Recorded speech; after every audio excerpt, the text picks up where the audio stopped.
Is game week once again? Should we expect Oregon to just roll? Well, let's ask Jorgy because, well, he's here.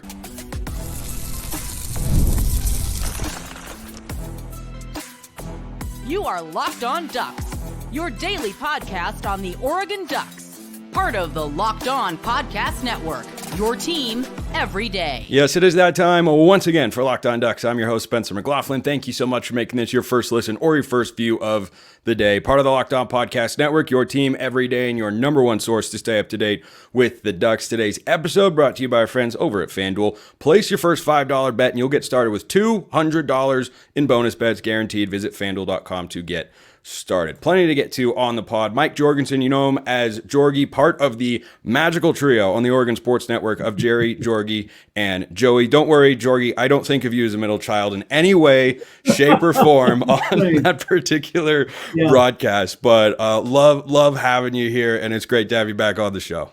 Yeah, Spencer, great to be on the show, and it was good to see you a few weeks ago. And you know, I'm closer to the upper layer of the threesome than I am the lower layer. I just want to point that out right now. So, Yes, of course. I won't ask you to put whoever was on the bottom in this hypothetical, lest we make some enemies to start today's show. But let's hop right into it, Jorgy, because it's game week. Again, it feels like it's been a long time, frankly, since we've watched an Oregon football game after two stressful ones. Oregon cruised against Oregon State. Now they've got the bye. UCLA's coming up this week. Do you think Oregon fans should expect to see that version of Oregon right out of the gate against UCLA on Saturday at the Rose Bowl? Well, the team expects to see that version of the Oregon team right out the gate against UCLA, and so I do too. I just think that the guys, Spencer, were really hungry to get it going. It's a great confidence builder for them to be able to play like they did against Oregon State. You know, pretty close first half. Obviously, Oregon State made some plays and got some breaks or a break on a call here or there type of situation. But frankly, Oregon State was running the ball pretty well, and with a quarterback that could move around, kept it close. But as I said on our radio broadcast, I felt like Oregon took Oregon State behind the woodshed in the second half, frankly. I mean, I'll just be real honest with you. I just think they dominated all facets of the game: yardage, first downs, time of possession, line of scrimmage. And then really that's what they didn't do in the first two games against Boise State and Idaho, was dominate the line of scrimmage. And it's exactly what they did against Oregon State, offensively and defensively, particularly in the second half. And that's what they need to do, because that's really the identity of what made them what they were last year, is when you can, first of all, run the ball and stop the run, everything just flows downhill for this team. And so their expectation, my expectation, is keep it going against UCLA on a late night game on Saturday. Yeah, and it is a late game. For those who don't know, 8 p.m. Pacific time. In case you thought the Big Ten was joking when they said they wanted to add new television windows, they are 1,000% serious, and that kicks off this week. I'm here for it, though, Jorgy. Southern Utah's got a game at 11 a.m. Pacific time in Tennessee, so I'll have time to call that game against Austin Peay, get back to Cedar City, sit down, and watch the game. So I'm here for it, perhaps more than most. But the first couple games, I think, are becoming more of a distant memory at this point, and certainly I don't forget them, and Oregon fans are not going to forget them entirely, but I think with the dominant performance against Oregon State, really in all three phases, as you mentioned, and then the bye week, if they come out this week again, Jorgy, I think from a national perspective, the expectation, the way Oregon's viewed, the way Oregon's discussed, will kind of flip back closer to the preseason expectations as Ohio State looms, because you'll be another week removed and you'll have seen two games in which Oregon dominates, if they do that to UCLA this weekend, and two games where they struggled more than you might expect. I know that Oregon internally is not worried about any of that sort of stuff. That's where I come in, obviously, to discuss such matters. But that's kind of the sense that I get amongst Oregon fans, is I think the confidence in this team that was certainly not destroyed but shaken through the first couple of games, I think it gets restored even more if they go out and roll UCLA this week. Yeah, I think the national media, and I think even the local media in the state of Oregon and the Northwest, is, hey, Oregon against Oregon State got back in their groove. And that's what we expected to see in week one and week two against, a good Boise State team, a game Idaho team with a really good defense. I think they proved that as they went on the road to Wyoming the next week, and even getting down to the third team quarterback, still played great defense against Cowboys. And but the thing that this team has to do, and that's what I like about what they did with Oregon State, is to continue it with UCLA, and not to get ahead of myself, but with Michigan State before Ohio State comes to town. And if you can get into that groove, 2 games in a row, hopefully UCLA is that game. 3 games in a row, hopefully Michigan State on a Friday night is that 3rd game. When you get yourself into a groove and into a rhythm, and you believe in your offense and defense, it really takes you into that big game with Ohio State. And again, I hate to even talk about that and get ahead of myself, but the UCLA game obviously has got to be a carryover from the Oregon State game. Offense playing like they did, particularly in the second half, where they were so efficient. They scored, other than when they took a knee at the end of the first half, and at the end of the game, scored on every single possession. And in the second half, pitching a shutout against Oregon State, who had run the ball on them pretty well and ran, frankly, the ball against Purdue very well. And so, it's one of those ones where I think that the national media looks at this team and says, you know what? They're right back to what we thought they were going to be against a very solid Oregon State team. Let's see if they can continue it to the next week and the next week against teams that they're going to be favored against. You've seen a lot more Oregon football games than I have. What's your reaction to coming off of a bye? Have you seen more instances in which college football teams are sluggish and they, take a quarter or a quarter and a half to get into the groove? Or do you think they have a tendency to come out and be, rested and anxious and ready to get back against, guys in pads that are not wearing the same jersey as them? Or does it depend on the team, depend on the coach, and depend on the matchup? I think it's been both. I mean, over that many years, as many years as I've been doing it, I've seen a little bit of both, frankly, is coming off of a bye and being just as hot as can be because you're fresh, your legs are fresh. You maybe get a little bit of time off. Again, I don't know necessarily the schedule and the workout schedule these guys go by, but just knowing the way that Coach Lanning and the rest of the staff and the expectations that this team is, and frankly, the level that they think they need to perform at, I just anticipate that they're going to come out sharp against UCLA. It's going to be tough. It's going to be interesting, Spencer, from a standpoint of an 8:00 game in the Rose Bowl in Los Angeles. That's a long. That's a long time. As someone who experiences game days, I know you've got this as well. That's a long time to sit around all day and just kind of watch football. It is. And what I anticipate is going to be a 3/4 empty stadium, and so those are going to be the dynamics, I think, that are probably more interesting for this team, and more of a dynamic for these teams is what do you do all day as you wait for an 8 p.m. game that this team has not played yet? Just that late. I mean, they've played an evening game. They played a late afternoon game, with the Boise State game starting at 7 here in Eugene, and a 4:30 game against Idaho. But 8:00 in the Rose Bowl, I mean, you're under the lights. It's dark. That's what it's going to be. And it's going to be a pretty empty, big bowl in there. And so how do they respond to that? I just think it's really Oregon doing the things that they need to do and not worrying about UCLA. UCLA obviously has struggled a little bit on the road at Hawaii, was able to escape with a victory. Indiana came to the Rose Bowl for the first time in a long time and took care of business. And then, UCLA played a very game half at Death Valley against LSU this last week. In the second half, LSU kind of took over. So what version of UCLA do you get? But bottom line, I think Oregon looks at it as, I don't care what version of UCLA we get. We need to show up with the Oregon State version of Oregon. Well, one of the reasons that Oregon, I think, should feel good going into the UCLA game is Dillon Gabriel and how he's played this year. Coming up next, we'll talk about the Oregon quarterback. Where could he rank by the end of the season on the all-time Oregon quarterback list? Well, that's coming up next. First, this episode is brought to you by 5 Hour Energy, which fixes tired fast. Do you have a long to-do list? Do you have work to do? Do you want to go on a hike? Do you want to work out? Do you want to do any of these things and you need some energy? 5 Hour Energy is the place to go. With zero sugar and a convenient portable size, it's the perfect pick-me-up for getting stuff done, whatever that stuff is. The 5 Hour Energy website has flavors galore. They have watermelon, tropical burst, grape, berry, and there's just a flavor for everyone. So go try them all. You can build your own 12-pack. You can build your own 24-pack. You choose the flavors, and it's delivered right to your door. If you go to 5hourenergy.com, that's the number 5, and then hourenergy.com, and get some 5 Hour Energy, you can use my promo code LOCKEDONCFB, all one word, to get 20% off your order. This offer is only valid until September 30th on one order, cannot be used with other promotions. The code is not good on subscription orders. Go to 5hourenergy.com today.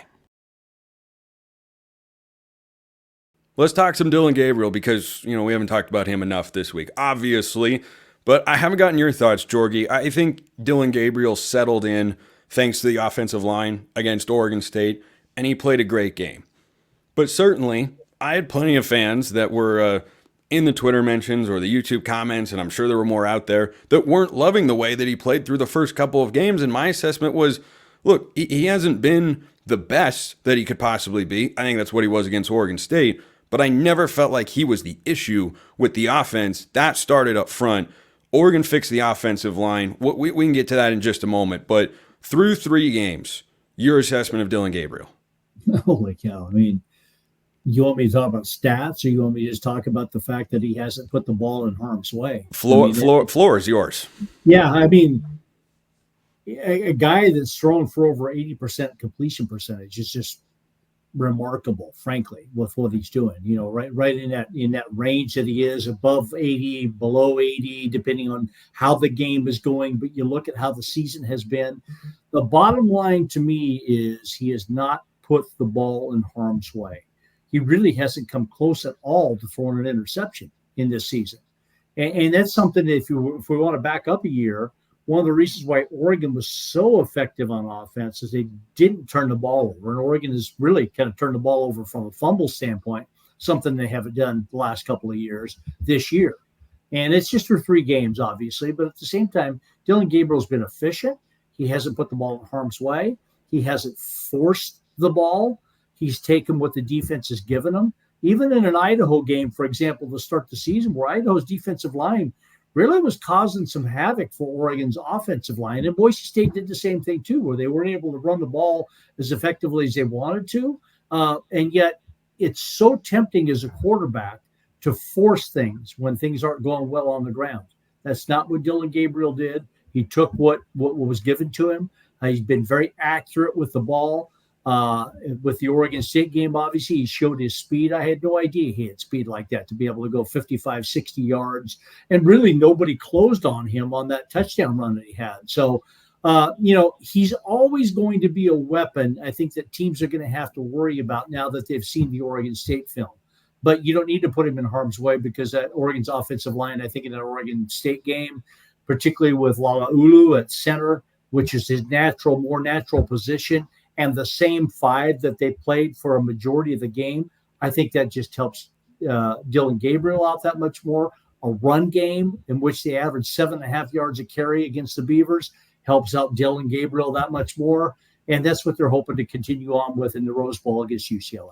I think what I love about the way Gabriel has played through the first 3 games is what you talked about, that he doesn't force the ball because he's got high-level receivers, but Tez Johnson's the leading receiver on this Oregon team. I thought he would be coming into this year.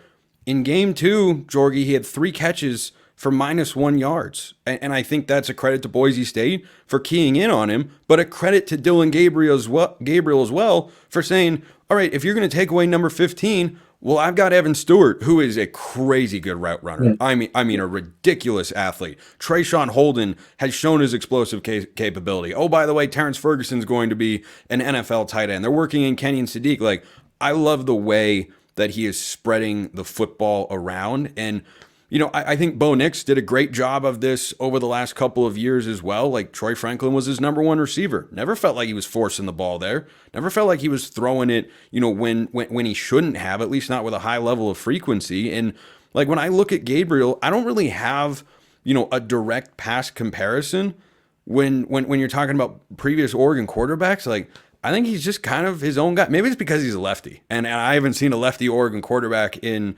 my lifetime, but I like the way that he is playing football right now. Yeah, I tell you, he spins it. If you've ever had a chance, and when people have a chance to come out and watch him warm up, I hope that Oregon fans, if you're going down to the Rose Bowl or if you're in Autzen Stadium, you have a chance to get there early enough to watch him throw the ball around, because when you see the spin on the ball and the velocity of the ball, it's just remarkable how the velocity at which that ball comes off his hand.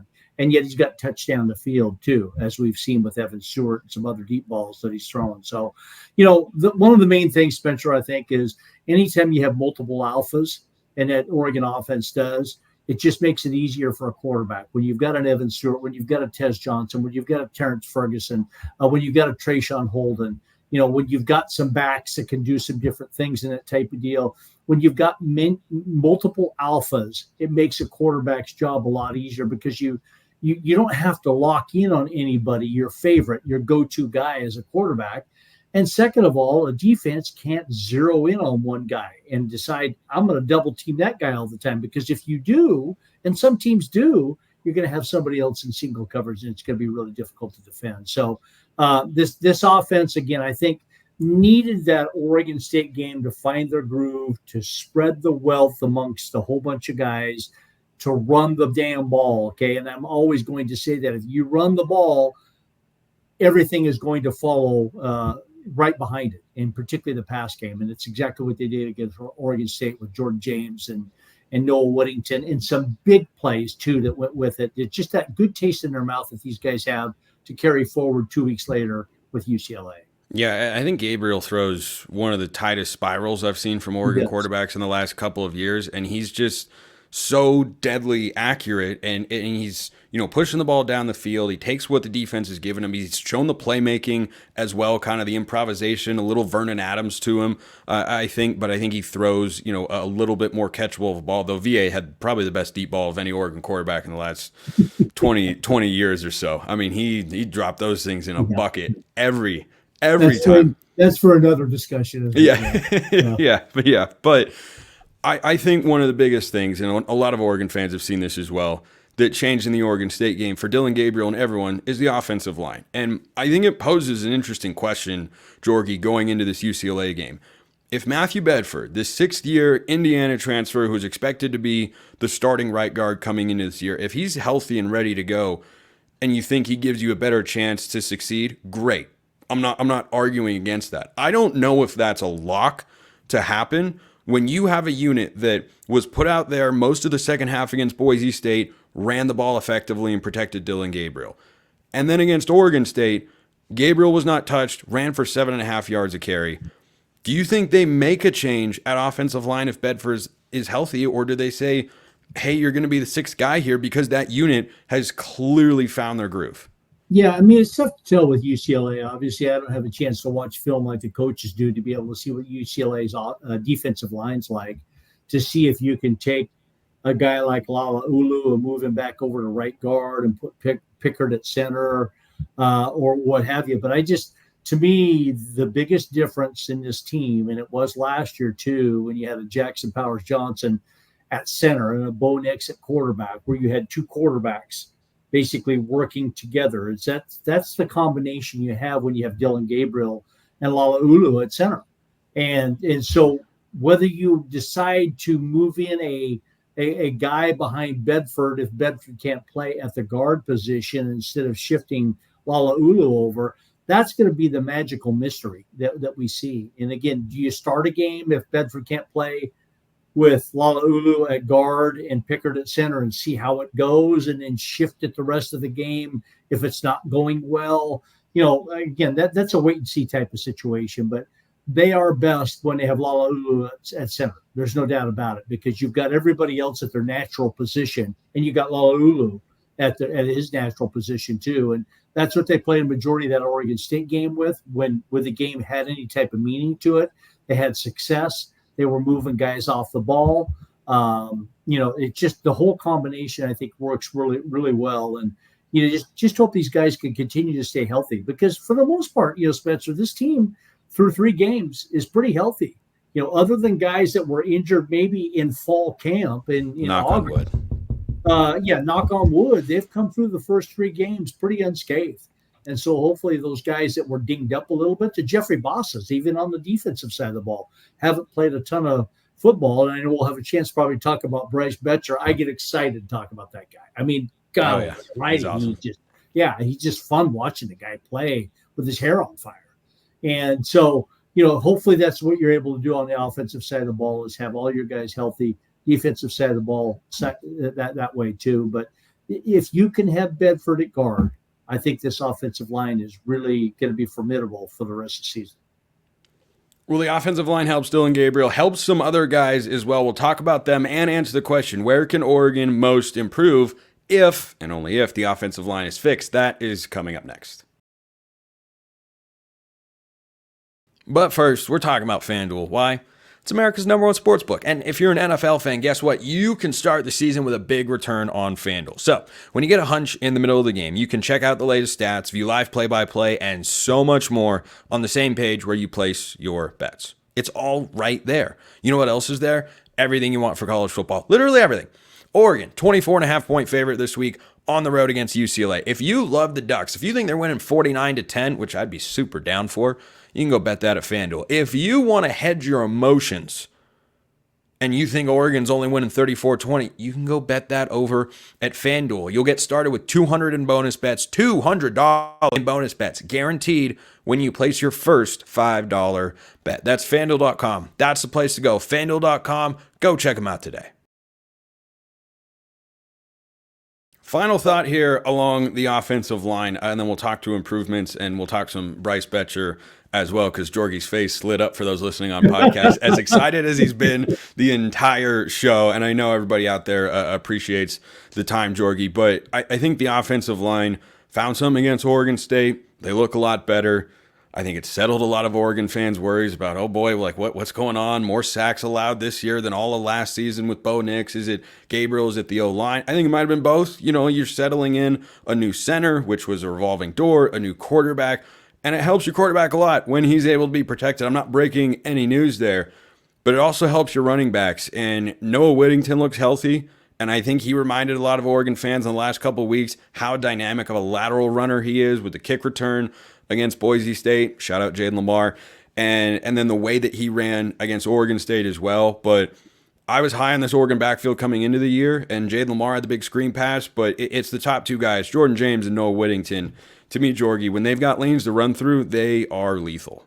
Yeah, they really needed to have that type of game against Oregon State, I think, frankly, to build some confidence, because the first 2 games against Idaho and Boise State were tough treading. I mean, it was tough on those guys. And even I think they were frustrated to the point when the offensive line would open a pretty good gap for them to get through. They were just getting a shoestring tackle that was taking them down that were bigger plays. They're taking 15-yard, 20-yard runs and turn them into 5-yard runs. And that was different against Oregon State, where they just ran hard. They found the open space. They went to the open space instead of going for contact. They got down on the goal line. They were very physical. Big play by Noah Whittington on the touchdown run that he had.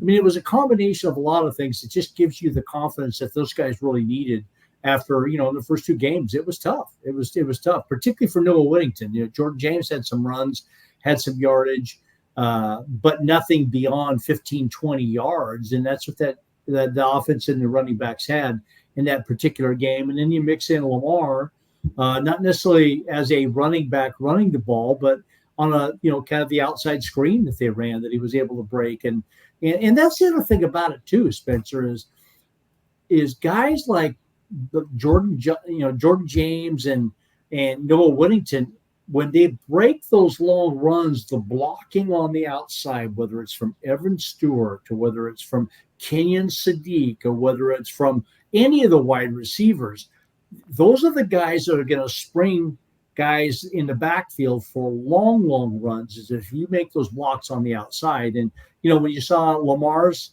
touchdown, there's Kenyon Sadiq taking his guy completely out of bounds, creating a lane for him to be able to run through. It's the same thing for Whittington, Jordan James, is you've got to have everybody block, and particularly the guys that, you've heard it before, way long ago, if you got to block, right? If you want the rock, you got to block. Yeah. And those guys, no block, no rock. no block, no rock. And so that's what I really look forward to seeing these guys getting better and better at as the season goes on, is blocking on the outside to spraying the running backs for big runs. Yeah, I think my favorite Oregon wide receiver blockers of all time, in no particular order, Keenan Lowe is up there. Johnny Johnson used to pummel guys into the turf. And then I'll throw out a Jeff Mail reference anytime that I get the chance, because he's still my favorite Oregon wide receiver of all time. I would take 10 Jeff Mails and make that the two deep at wide receiver, and I'd be content from now until the end of time, and that'd be great. Those guys were tough. Yeah, they were tough. Josh Huff was also very good. A lot of good guys from back in the day. But if I ask you the question, Jorgy, where outside of the offensive line can Oregon most improve? What have you seen through the first 3 games? Boy, I'll tell you, that's a really good question. I mean, I don't think the safeties have really been tested this year. And so it's tough for me to be able to say that's where I want to see the most improvement, because Oregon's safety play over the last 3 or 4 years, whether it's Holland or Breeze or anybody else, has always been really high level. I don't think I've seen those guys really be tested by Oregon State, Boise State, or Idaho down the field. And it's going to be tough to tell if UCLA is really going to test them or not. They're really good run support safeties, but how are they in pass coverage when a team has, eventually what they're going to face 1 or 2 NFL type of receivers on the team? I guess that's where I want to see the improvement, but it's tough to be able to really gauge that based on the competition that Oregon's played so far and the way that those teams operate. Boise State, with Genty at the running back position and the type of quarterback play they didn't really test the safeties that much. Neither did Idaho. Frankly, neither did Oregon State. So, and I don't necessarily expect UCLA to either, just based on the type and style of offense that they run. I mean, less than 200 yards of offense, less than 300 yards of offense a game, and very low rushing yardage and that type of deal. I don't expect Oregon safeties to be tested that much. So I want to see the improvement there, but it's tough for me to say that's where I want to see the improvement when I haven't seen those guys really do anything other than what they're supposed to do. I think UCLA might be the most capable to challenge the safeties that we've seen. Like J. Michael Sturdivant and Logan Loya, 2 guys we'll be talking about more as the week goes on. Those guys are good football players. Like J. Michael Sturdivant could come to Oregon and he'd be one of the top receivers.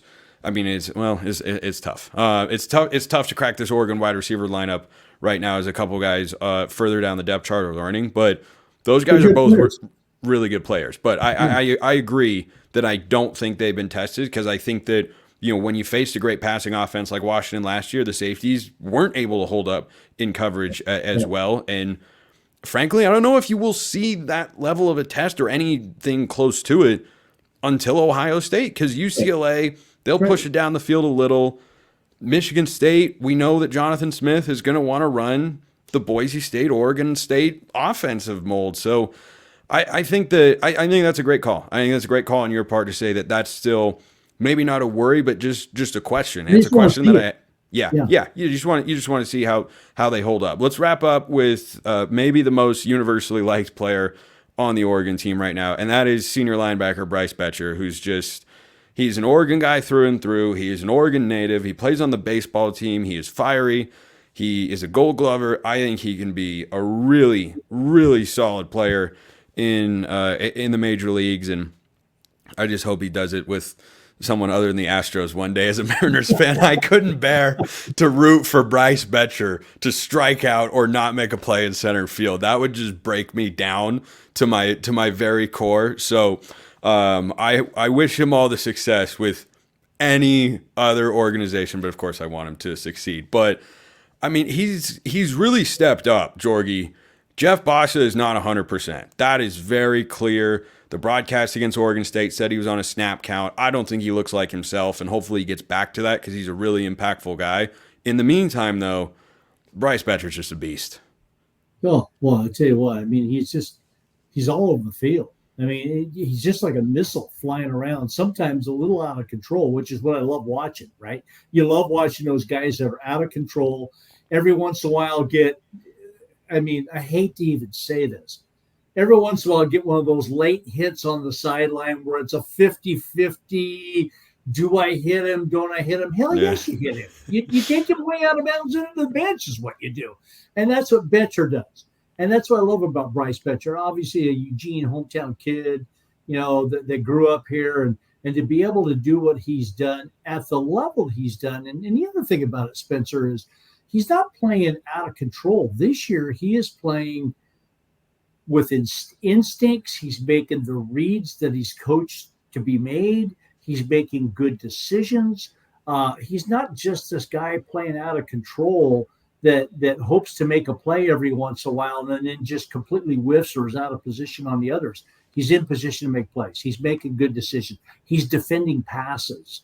The amount of knockdown balls that he has, passes defended that he has, is just unbelievable. And so I think anytime you can put him in with a Justin Jacobs and a Jeff Bossa when he's healthy, and Devin Jackson with his speed that he's able to run with in that type of deal, I was kind of worried about that position because I figured that they had a couple of good players, but I didn't know if they had the depth. And that's something that I think I've been able to see, and particularly Bryce Betcher stepping to the table like he's done. And frankly, again, a defense I think that has been underappreciated. They've done a really nice job against the teams that they've played against. Boise State, minus Genty, who is a hell of a player. Oh, man, that guy's good. He was fun to watch. I mean, every couple of years you get to see a guy like that where you go, gosh, that guy is really good. And, when Ohio State comes to town eventually, Oregon fans are going to see some of those players too. But not very often do you see some special players like that. He was one of them. And other than that, I think Oregon's defense has done a tremendous job. Shut out in the second half against the Beavers of all teams. It's exactly what you want to do it with. And, for me, as a Ontario, Oregon guy, which is basically Idaho, the mountain time zone, there's nothing better than going home like I was last week to go see my grandson play football and be able to wear my Oregon green and yellow in Boise, in the Boise area, let alone with all my finally all my farmer buddies that live in Ontario that are all Oregon State grads. I mean, it was just heaven this year. So anyhow, offense, defense, special teams, obviously they've all done a really nice job this year. Yeah. I think one of the most underrated defensive plays of the year is Devin Jackson covering Genty one-on-one on the outside.